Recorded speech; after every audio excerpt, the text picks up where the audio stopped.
Glad you chose to stop by the channel today. Just wanted to give you an opportunity to really become a part of this community here at the Coach Smook Network. We like to call ourselves the AAA family. The AAA stands for authenticity above all. We just want to give you an opportunity to become a part of this community because we're growing and we're doing something special here as a fan base, not just for Alabama, but the fan community as a whole. We're creating an environment where it's safe to be yourself, be authentic, and meet people who share the same passion you share, whether it's for the same team or not. You can do this by becoming a member of the AAA family. You simply start by just clicking the link provided to you by one of the moderators in the chat, or it'll be pinned to the top of the chat. Click that link, it'll bring you to my homepage.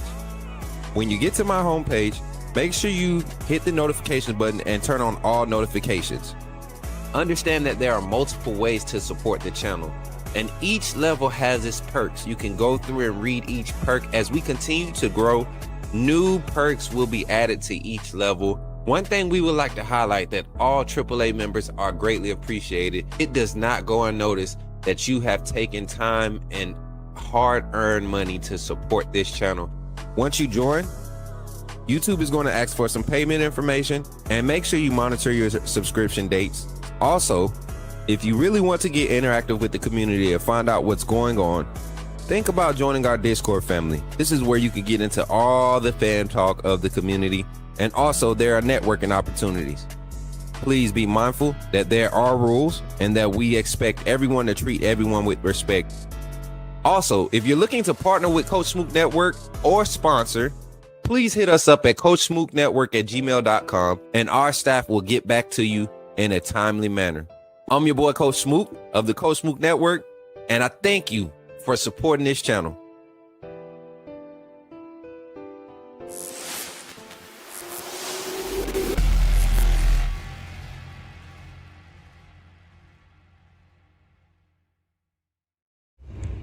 Remember, when you see me in the streets, holler at me. Say, put me in the game, Coach Smook. Put me in the game, Coach Smook. Put me in the game, Coach Smook.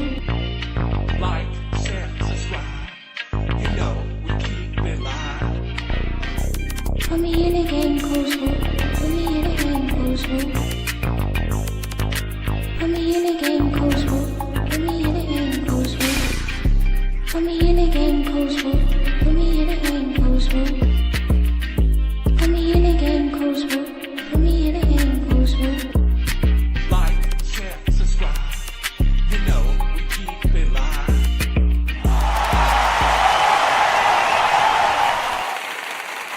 Put me in the game, Coach Smook. Let's go, man.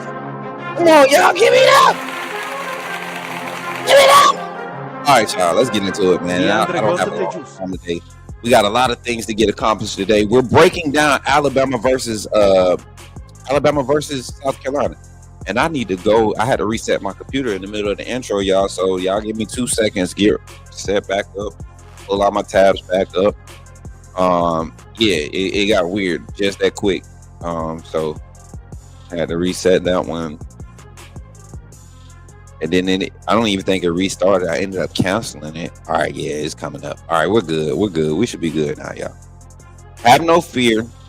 The Lord is here. Somebody give it up for Jesus on today. But no, I appreciate everybody for tapping in today. We're going to get into this breakdown right now. What I want y'all to do right now as you come in and, of course, hit the like button, I would like for you all to take a moment, share the stream, but also in the chat, whether you're on the black apps or you're on the blue app or you're on the green app or the purple app, start dropping questions in the chat. I got Mary J in the back on the ones and twos. Shout out to Mary J. And then we got some of our mods in the chat that will highlight. So drop questions in the chat. Any questions that you want to present for this Alabama versus South Carolina. I want to keep calling them Arkansas. Any questions, thoughts, comments, concerns, start lining the chat up with them about Alabama versus South Carolina. I'm going to start breaking this game down. Let me get this screen set up the correct way. And I had to adjust the camera angle again, y'all. The lighting. Praying that we get some blessings flowing this way here soon, man, to get some of this equipment we need to upgrade, y'all. We working towards it. It ain't gonna come easy though. Anything that's worth something is gonna come easy. All right, so let's check this out, man. I'm gonna share this screen here. This is just the opening of our segment. Alabama versus South Carolina. I think this is the matchup that, once again, us as Alabama fans don't need to sleep on. Hold on one second. Like I said, I think this is a matchup us as Alabama fans don't need to sleep on. When I look at what this team has been talking about, how they've been performing the last 4 weeks, I say 5 weeks, honestly. I look at it and I say this is a team that's found their identity as far as how they want to win and how they want to play the game of football. Now, as far as schematically what our identity is, I think we're still so multi-versatile because nobody's really been able to break either one of the systems. Defensively, we've seen adjustments. Offensively, we've seen change of pace. We've seen all of the different ball controlling, play calling, and play action setup, play calling. We've seen the interior perimeter run game be effective in certain games. And I came today to kind of break this game down and to basically lay out what I feel like our path to success is in this game. All right. And now I want to bring up some stats real quick. That and before I even get into the stats, this is the line and everything for this Alabama versus South Carolina matchup. Alabama's favored by 13.5. A double-digit favorite is open at 13.5. I seen on Sportsbook it was 11.5 now. So a whole 2 points. Like I said, on the road, man, you can't expect the same team to show up. Now, if Alabama shows up in Columbia like they did the past 4 weeks, well, the past 2 games, they're going to blow this South Carolina team out. Even though this team has talent, they're just not putting it together right now.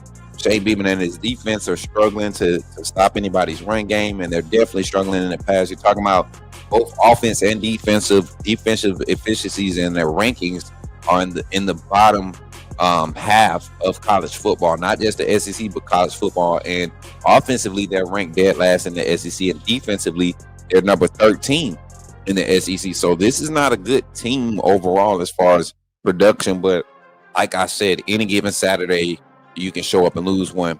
The score, the over-under is under 46.5. I think Bama puts it, I think Bama opens it up against them this weekend, and I get into why I feel that way. And we'll get into it. We'll talk about it, y'all. Let's get into the comments before we get into the chat, and then we'll just kind of take our discussion that way. Good morning, everybody. Good to see you there. Urban Essence in the chat. Good to see you. Then we got my brother Zach tapping in. Appreciate you, brother. Roll Tide. Antonio, good to see you, Tonio. Oklahoma October ended up being Knocktober. Boomer Sooner. Greetings, my Alabama friends and family. Much respect. Hey, Roll Tide, man. Roll Sooners in the chat. Bama boy checking in on Kick, man. Hey, if you're on Kick, KICK.com. Appreciate you for tapping in and leaving comments, man. We appreciate you. B Will, he said, teach you some ball. I'm gonna try, man. How do you think we will do, man? Listen, we're gonna get into that. We're gonna get into that. Put me in the game, Coach Smook. Will Ryan Williams be elite and effective this week in South Carolina on the road in a must-win? We're gonna talk about it. Finna take that over. Facts. We finna take that. Oh my God, please don't. Please don't. Refrain from the vulgarness here, man. This is a family show, especially in the morning, man. Come on, man. You just a trip, right? What up, Coach Smook? Good morning. Roll Tide, baby. Roll Tide. The other J is in the chat. From a coaching's perspective. Okay, we got some good comments lined up for the topic of conversation. So we're going to get into it today. Let me give my overall perspective. I talked about, the 3 key takeaways. We always talk about the 3 keys. I tapped into another channel and they were literally doing the 3 keys thing again and trying to do it like me, y'all. I found it funny, but we're impacting. So I'm not going to call it 3 keys anymore. I'm just call it coach's keys. I might have 3. I might have 5. I might have 6. CSK, Coach Smook's keys, man. We're going to jump into it. I want to talk about it today. The keys to the victory in this game is, let's start on the defensive side. Everybody loves to be confident and talk about the offense. I know it's exciting to see this offense perform the way it has. We haven't seen it be fluid consistently throughout, more than 4 games, right? We haven't seen that over the past 2 years with Jalen Milroe at the helm. The offense was totally changed around for Jalen Miro. Their style of play calling was changed around and adjusted for Jalen Miro. Both sets of coordinators, right? And so I look back at it and I say, well, now we're in a system where the players believe in what they're being told to do. They actually like what the system is called for them to do, right? And the skill sets that are meshing together, especially in the defensive side, are starting to be a little bit more reliant on each other, and we see the confidence building. So let's start on the defensive side. The first key is the offensive line of South Carolina has struggled. They are leading in the country right now, giving up 42 total sacks this season already in 7 games, or 6 games to this point for them. 7 games total, my fault. In 7 games, they've given up 42 sacks. They're averaging about 5.5, 6 sacks a game that they're giving up. Alabama, over the past 3 weeks, has been able to create 61% more pressures than they did against Florida State in week 1 over the past 2 weeks. Last week's sack production of 4 is the high of the season to match against when we play ULM. So Alabama has an opportunity to really pad those stat numbers with this South Carolina offensive line struggling. So I think coach key number 1 is we have to be able to get home with 4. Reason being, I think this game, the linebackers need to be playing in space to disrupt Lenore Sellers and his ability to create outside the pocket, using his legs in the run game, getting off platform and making passes downfield. I think the inside linebacker room and the edge rushers are going to have a key part in that. I truly believe the 3-man front that we dread so much from Kane Womack will be the answer to stopping this offense because of how ineffective and how inconsistent they are. The wide receivers have drops. The only team in the country that has a receiver with more drops than Ryan Williams on their roster is South Carolina. Now they're developing some chemistry that we saw them kind of make a push last game, but even Oklahoma was able to disrupt that with that offensive line. So I think the D line being able to get home, and Oklahoma really gave us the blueprint. They dialed up more pressures, 5- and 6-man pressures, because they feel like they have the athletes on the back end. Depending on personnel, I don't think we have the discipline just yet if we have Damani Jackson or Deshaun Jones starting in the secondary. But if you have guys, if we're going to roll Dijon Lee out there and Xavier Brown on the boundary, or Cam Calhoun and Dijon Lee on the boundary and Xavier Brown at nickel corner, I understand us playing a lot more aggressive, allowing Bray Hubbard to play closer to the box, Keon Sabb, those guys, whether they drop and robber technique. If we're going to do that 3-man front and play a tight box, right, to force them to kind of be tempted to more so lean on their run game, because I feel like our run game containment has been a lot better. A lot of people will keep number watching and saying that Alabama can't stop the run or he can't run the ball. Well, I'll tell you one thing. The last 2 teams that have had average of 5 point, you had Missouri coming in with a 5.3 RPK average for their team. We hold them to a 3.8 clip. And then this past weekend against Tennessee, they barely broke 100 yards. And they talk about how we had to run the ball. We chose to utilize the run game. We know that the interior defensive line was their strength. So I like the way that the coaching staff is scheming up. But when I look at the defensive side, D-line has to be there. So Freddie Roach is going to have a huge task this week. For guys, I look to start making plays or to create some havoc on that defensive line. I'm talking maybe Tam Keenan, especially in the run game. I think he's going to be a big impact this game. But when he's spelling Tam Keenan, I think London Simmons, Edric Hill, those 2 guys are going to have big games. I feel like they're going to play probably more. They're probably going to play more of the load this game.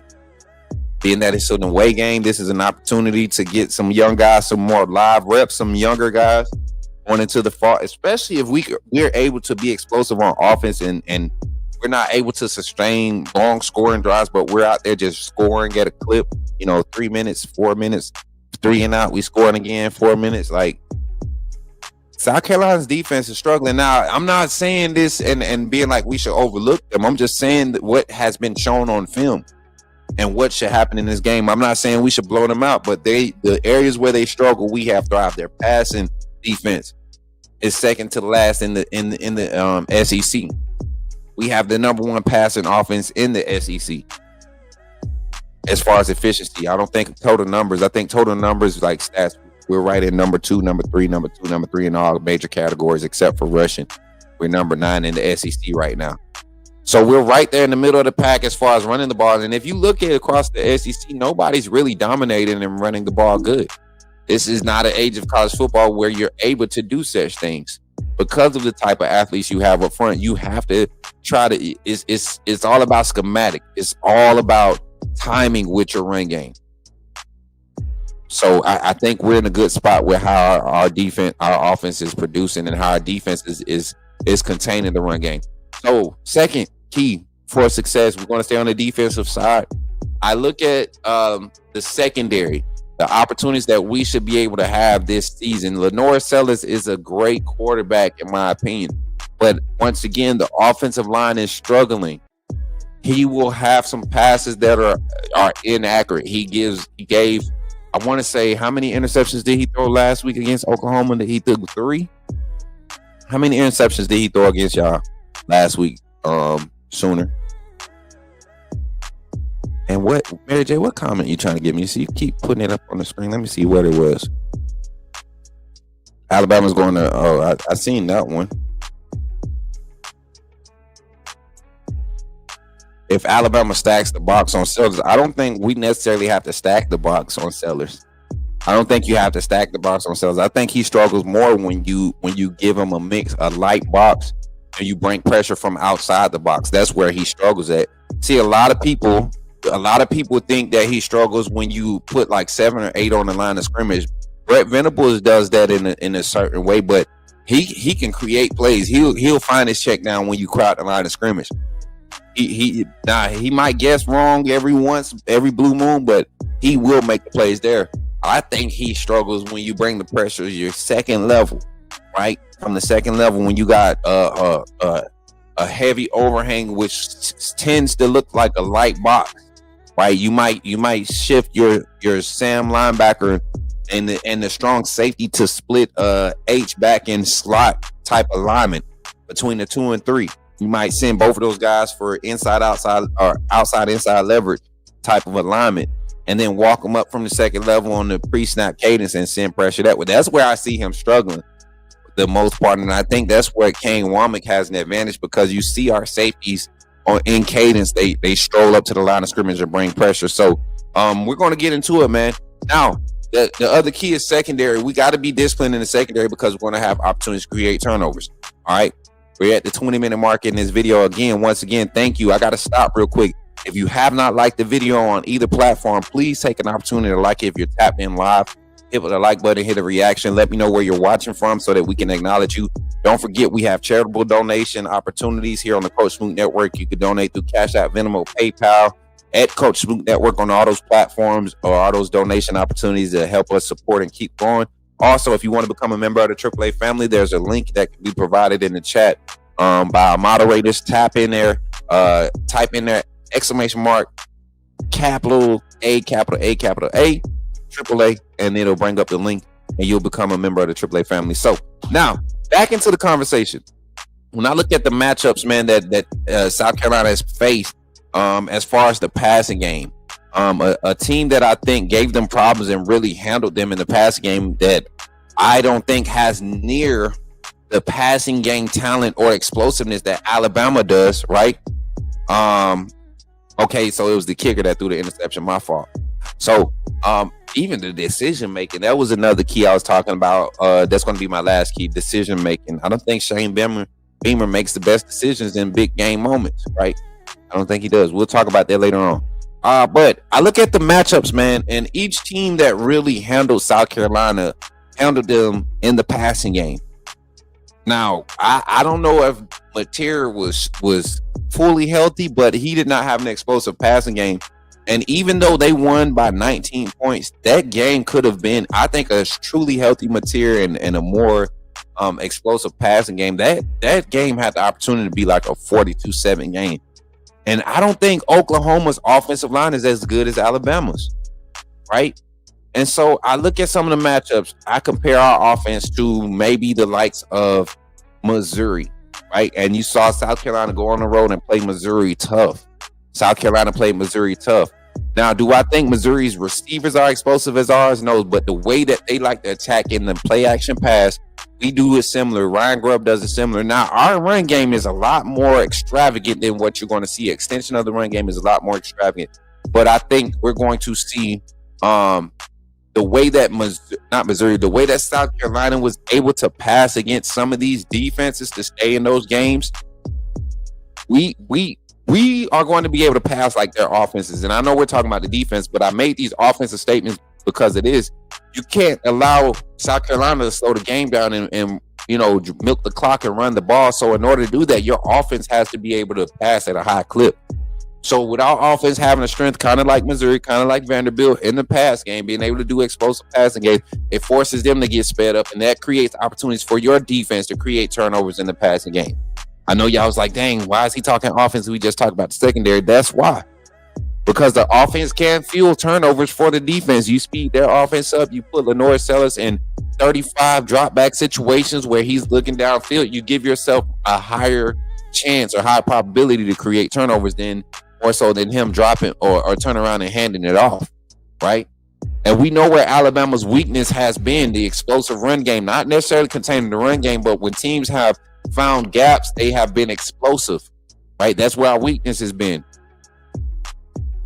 Alabama cut their average explosive runs from 4.2 to 2.8 in the last 3 weeks. So let's talk about those numbers when we talk about Alabama's defense. But I think secondary right now has an opportunity to make a lot of big plays. If we create more than one turnover in the first half, I expect this game to be like a 4 or 5 possession type of spread to end the half. And that's because that will really break them offensively. Defensively, I don't think their defense is going to be able to slow us down and get us out of our wheelhouse. If they do, it's because they're getting some type of crazy disruption up front against the best offensive line that's been the most consistent offensive line all season, which is at Alabama. I don't care how many pressures they show.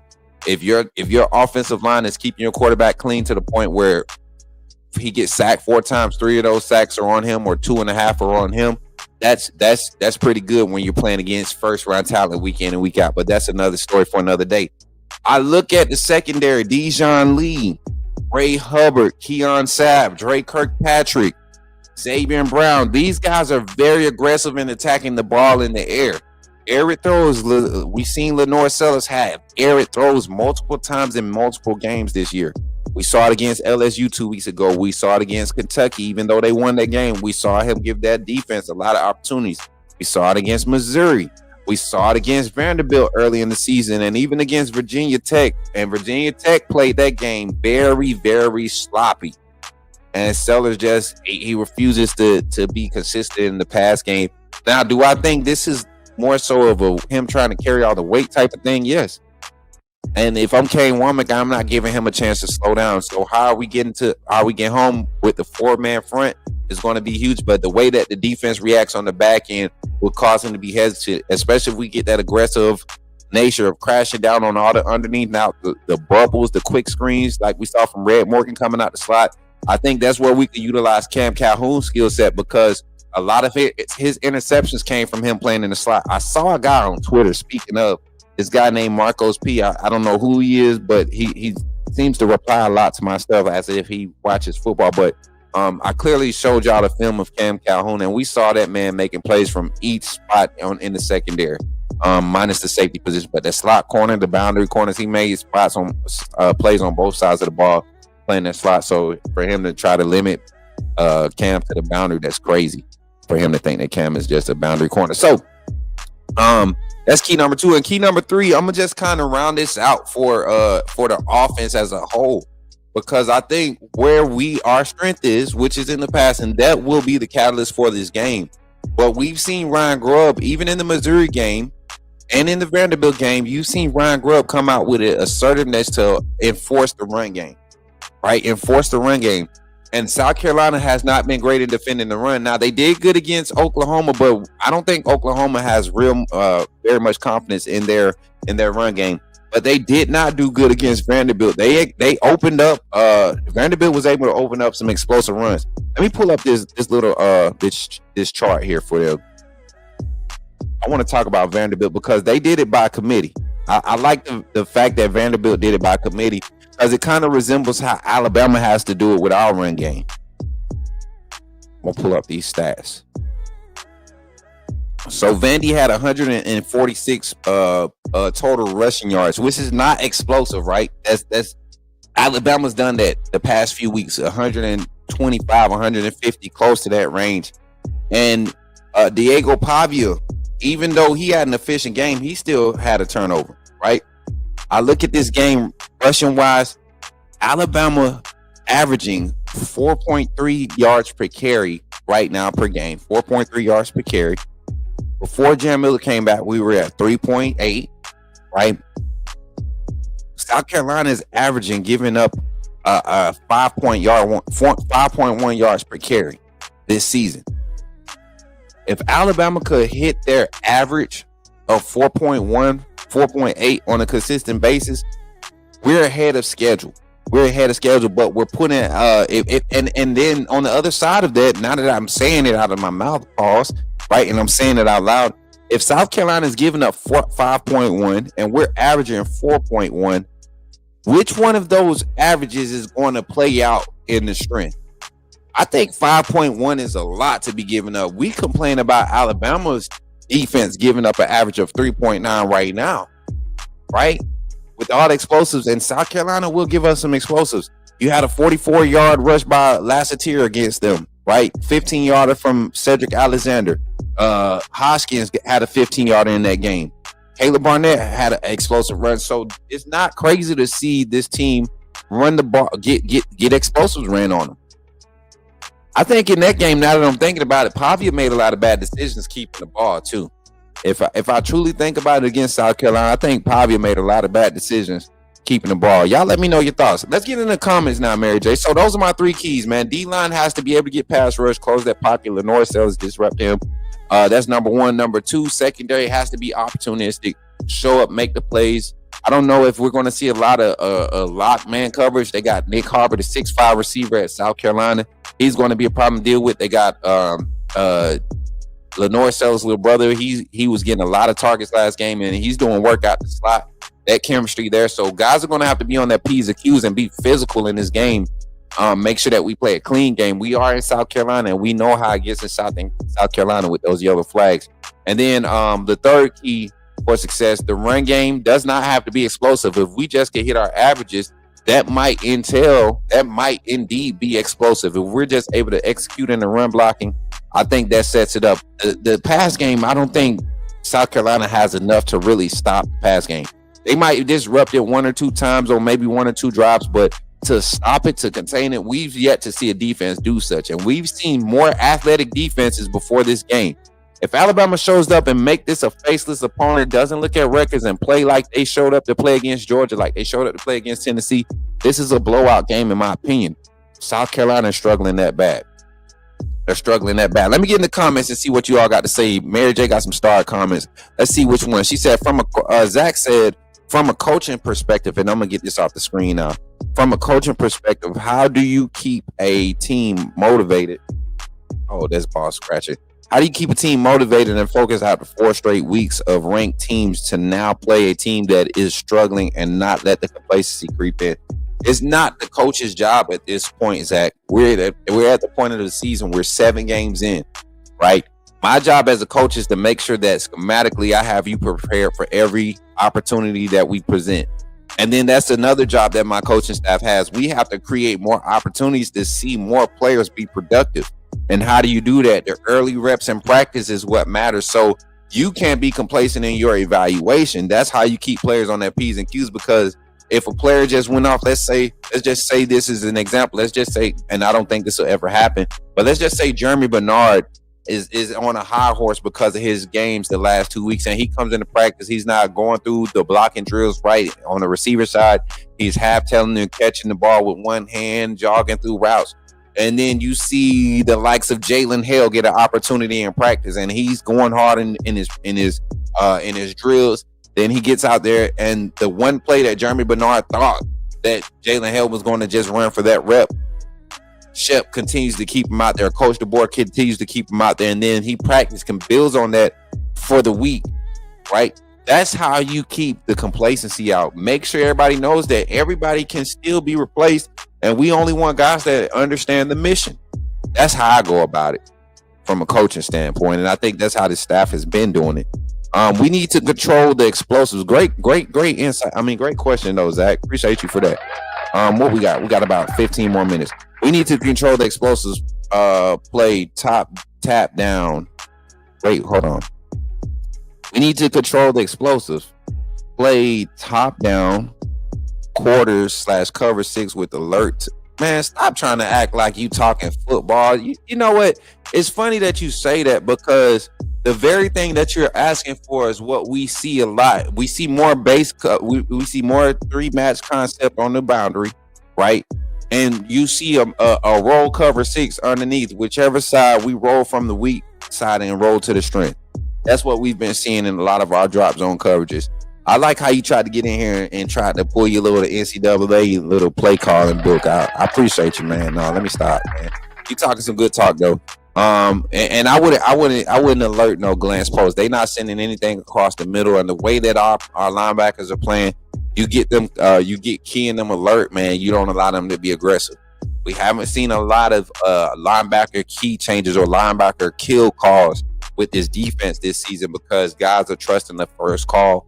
And even when they're not the right call, we're still getting effective disruption. So I think we kind of just live with what we've been living with defensively because we're playing against probably one of the more straightforward offenses. Whatever they show, that's probably what they're going to deliver 8 out of the 10 times. So I don't need to disrupt. I just need to show and go. After turnovers or long returns, they dial up a shot. We need to match quarters. Get out of here. Anyway, he trying to talk too much.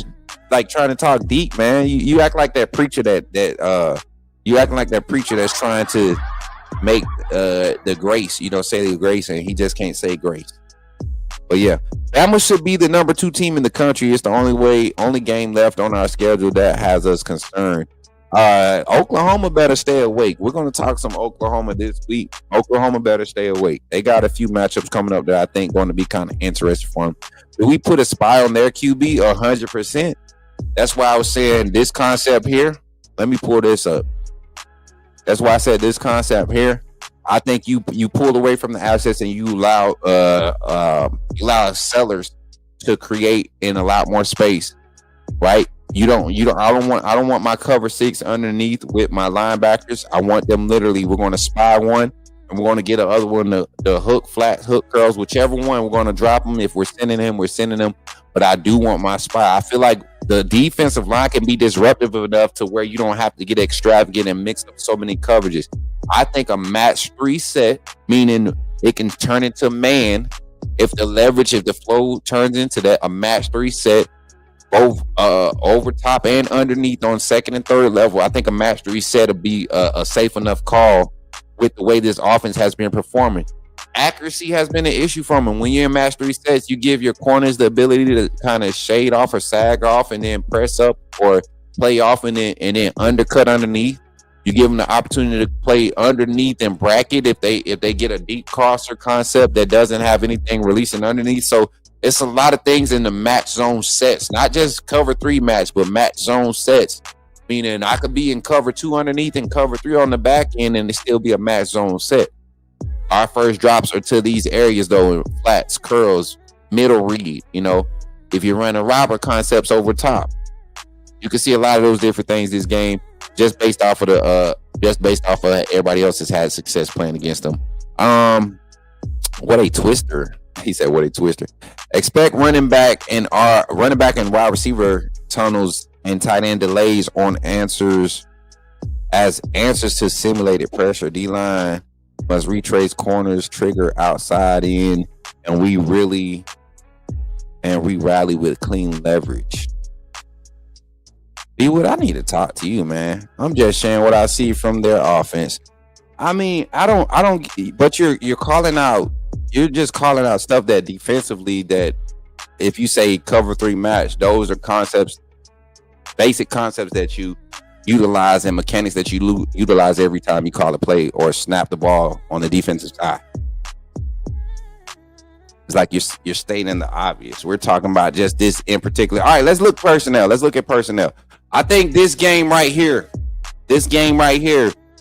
offensive weapons that South Carolina presents Nick Harbor is going to be somebody that I think if they're going to come in and throw the kitchen sink at us, they're going to try to target him a lot more than what they have been able to this season. Against Vanderbilt, man, he had a strong game, but I will say this: those 4 receptions didn't come with ease. He had a strong game, and he was dealing with an experienced secondary, right? The offensive line was trash, but Nick Harbor, I truly believe they use Nick Harbor in now screens.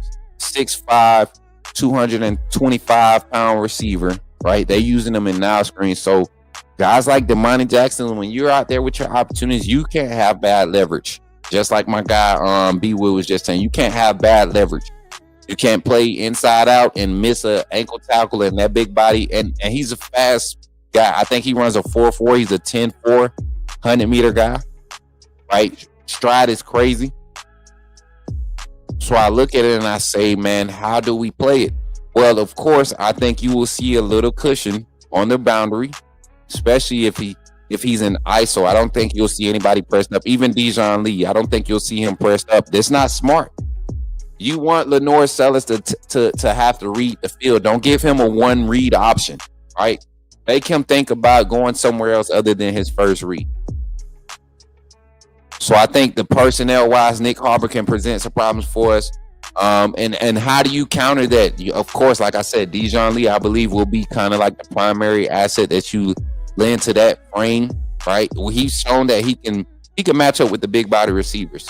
Dijon Lee is our big body receiver matchup problem. I don't trust Damani Jackson in this game. The Norris Sellers will throw gamble balls, and I don't think we need to be giving up momentum in Columbia in the passing game when we got guys that can stay in phase. The receiving core of South Carolina has spots where they look like they can really be explosive. So our secondary, if we're not able to get pressure up front with 4, or we're not able to get home with 5 when we send that extra man in pressure, our secondary is going to have to remain disciplined like they have in this whole season. Even against Florida State, the pass coverage, in my opinion, pass defense wasn't the problem. It was a lack of effort in containing the run, and we're going to see it. We're going to see it. Is it Nick Harbor? Nick Harbor, not the defensive end, the wide receiver. I'm talking about the wide receiver. Ain't his name Nick Harbor? Yeah, number 8, I think is his number. His name Harbor. Where he at? Yeah. Oh yeah. I get it. I missed it. Oh, phew! Over my head. Look, over my head. I was like, I know I ain't tripping now. Y'all know when I don't eat right now. Y'all know when I don't eat in the morning. I ain't had my breakfast. I woke up and started working. I don't know why I do that to myself. But and then they also got Luke Doty. He's still there. Another quality receiver, number 9. You'll see him working out the slot a lot. Mazio Bennett, is he injured still? Is Mazio Bennett injured? If not, then that's another asset. So they have receivers. You know, his younger brother Jaden Sellers played because of some injuries in that room, but they got some receivers, man, and we're gonna have to play up and be physical. And I think that the way that you play him, you can't play him up high and overpower him. You got to be strong at the point of contact. You got to be disruptive when he closes the cushion. And he's a big body guy that can move 6'5", 235. I'm sorry, 235. That dude is a tight end / defensive end, playing wide receiver. So he's going to present mismatch problems. That's going to be something that we have to key on and have to deal with. So give me some more comments. What else we got? What a twister. What you mean, what a twister? What do you mean?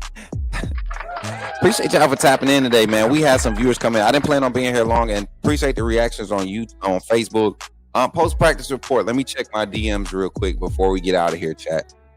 See if I can get y'all some insight, some news. Interviews going on right now. Let me check my DMs. I probably don't have none this week. This week is going to be kind of slow. A lot of your media personnel aren't showing up this week because of it being an away game. Everybody's kind of doing their coverage from afar, with a lot of insider sources and things, inside at practice and getting stories from it. You can just about give a good perspective of what your team looks like around this time of year in practice. I just want to see. I asked about a few players. A lot of us have been asking about Cam Calhoun. I haven't got anything back about Cam Calhoun. Noah Carter was seen on the field a lot more today with the ones and twos. With the twos, I'm sorry. And Justin Hill was with the ones today. A few guys were in black jerseys. 77. Who was that? That's Jaden. Not in black jersey, but was not participating as much. Oh, because Ryan did take a little kind of weird fall in the game. I wonder if he all right. They probably Tuesday practice. I think this is opportunity day for guys looking to climb the depth chart, and that's what I'm saying. So nothing really to report, man. Just normal prep, ball drills that they were working on for practice with the wide receivers. Kevin Riley was working with the wide receiver group today, I guess. And it looks like Bach might be back. Y'all. So hopefully we get to see Bach get in that wide receiver rotation with Jalen Hale. I want to see my guy Jalen Hale, man. This should be the game where we see him have some activity, man.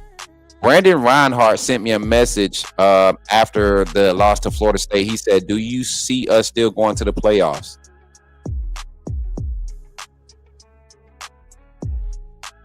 This was August 30th. I'm just not seeing this message. Yes, I still see us going to the playoffs. I actually think we are one of the front runners to be national championship winners. All right, y'all. Appreciate y'all for tapping in. That's going to be it for today's segment, man. Again, how many likes we got on the stream? Let me see real quick. How many likes we got up on this mug, Mary J? I didn't even have the dashboard open. That's how chill we been today. I don't even have the dashboard up. Tripping, Smook. Tripping. 20 likes on the stream. Appreciate y'all. And then we didn't even have the stream monetized. So let me go ahead and turn that on. So when the people tap in post stream and they want to make sure we getting our money on, right? Because we need to pay these bills, right? Hey, y'all, I'm not gonna lie, man. How many of y'all sick of seeing your paycheck hit and then seeing it disappear? Well, we got some business opportunities that we about to partner with, man. I'm gonna be doing some things content wise, but business wise that I'm going to share with my community. I want to help free up my community financially. That way, when the government shut down, it don't affect your finances. It don't affect how you move. You actually thrive when everything else around shut down. And I'm gonna be the first test dummy for it. And I want y'all to be successful with me. So we're number 2 behind Ohio State. I don't mind being number 2 behind Ohio State until they play some competition, right? As long as they handle business. Same thing with Indiana. They played they played Oregon, right? Oregon? Was it Oregon? Indiana played. So yeah. Vandy versus Bama for SEC championship. I can see it. Do you see us going to the SEC championship? Yes, I do. I don't think Texas A&M is as complete of a team as we are. And I think if people keep trying to show up and play us like we're that Florida State week, then they're going to be in for a rude awakening. Again, shout out to y'all for the 25 likes. Again, hitting that like goal once again, man. Y'all really be doing it big for your boy, man, with the likes, man. Y'all know we beg for likes, so I appreciate y'all for not making your boy beg for the 25 that we got on the stream. But with that being said, y'all, we're gonna go ahead and get up out of here. I'm your boy, Coach Smook, here on the Coach Smook Network. Shout out to all of our sponsors, all of our partners, and all of our supporters, the AAA family. We're gonna continue to break this game down. We have gaming content coming at you live. We're here about 3:00 p.m. We're gonna go from 3 p.m. and we probably go late, y'all. I think I'm gonna go for a late night gaming session. I want to do it live on YouTube and TikTok. So if y'all want to see it live on YouTube and TikTok, tap in, man. I've been seeing we didn't have no donations today or yesterday, but I did call out Randall's direct donor.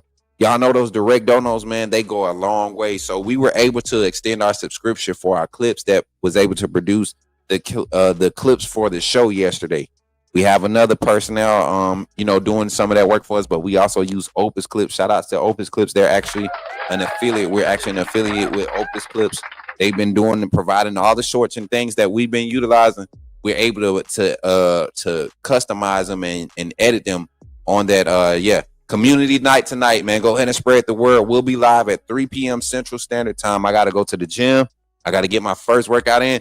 I might go live. No, I'm not going to go live. I'm going to just do vlog style content to record my journey, man. I'm going to get back right, man. I got to get back swole, get back in the gym, do what I got to do. But I appreciate y'all, man. And remember, y'all, when you see me in the streets, holler at me and say, put me in the game, Coach Smook. Y'all be blessed and have a wonderful day. And roll, Tide, roll. Y'all be blessed, man. Remember, when you see me in the streets, holler at me. Say, put me in the game, Coach Smook. Put me in the game, Coach Smook. Put me in the game, Coach Smook. Like, share, subscribe. You know we keep it live. Put me in the game, Coach Smook. Put me in the game, Coach Smook. Put me in the game, Coach Smook. Put me in the game, Coach Smook. Put me in the game, Coach Smook. Put me in the game, Coach Smook. Put me in the game, Coach Smook. Put me in the game, Coach Smook. Like, share, subscribe.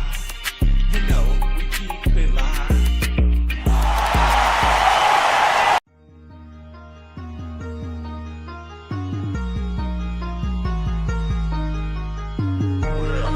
Better go subscribe. You do roll with the tide. I'm down in the gun with Coach Smook. Through the game, roll tide, roll tide. Better go subscribe. TikTok.